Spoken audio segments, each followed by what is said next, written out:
আমাৰ শ্ৰদ্ধাৰ সাংবাদিক বন্ধুসকল, আমি আজি দেশী জনগোষ্ঠীয় মঞ্চ অসমৰ কেন্দ্ৰীয় সমিতি আৰু বিলাসীপাৰা জিলা সমিতিয়ে মিলি এখন প্ৰেছ মিটৰ আয়োজন কৰিছো।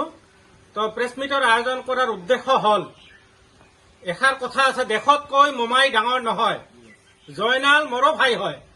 কিন্তু যেতিয়া আমাৰ সংগঠনৰ নামত যদি কোনোবাই আমাৰ সংগঠনক গালি দিয়ে, তেনেহলে এইটো মই কৈ দিছো যে দেশতকৈ মোমাই ডাঙৰ নহয়। তো গতিকে জয়নাল ডাঙৰীয়াই এই সাহসখিনি ক'ত পালে? তেওঁ আমাৰ মাননীয় আমাৰ চেন্ট্ৰেল এক্স প্ৰেচিডেণ্টক গালি দিয়াৰ সাহস ক'ত পালে? আৰু এটা কথা কৈছো যে তেওঁ কৈছে যে ঘটনা হ'ল ৰঙামাটিৰ মানুহখিনিৰ উচ্ছেদ তেওঁৱে ৰক্ষা কৰি আছে।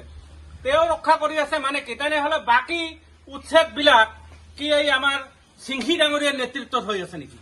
তেওঁতো সিংহী ডাঙৰীয়াৰ আণ্ডাৰৰ এজন প্ৰেচিডেণ্ট, তেওঁ এজন প্ৰেচিডেণ্ট।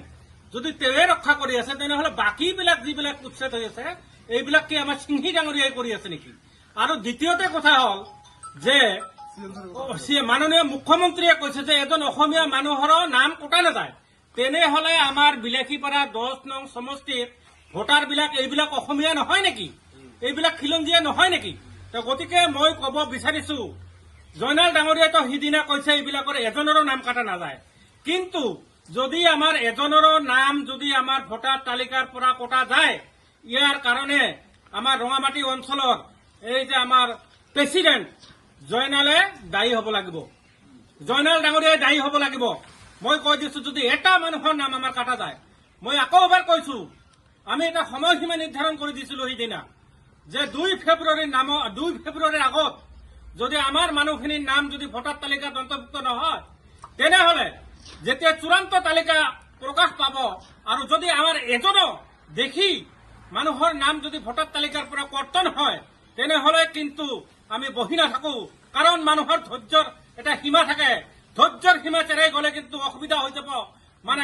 নামনি অসম কিন্তু একদম আকাশ বতাহ আমি কমাই দিম। আমি বাৰে বাৰে কৈ আছো, আমি জংগী আন্দোলন বা জংগীতকৈ ভয়াৱহ আন্দোলন, ৰোড ব্লক কাৰ্যসূচী এইবিলাক আমি কৰাৰ কাৰণে আমি বাধ্য হৈ যাম। তো এইখিনিয়ে আজিৰ প্ৰেছ মিটৰ উদ্দেশ্য।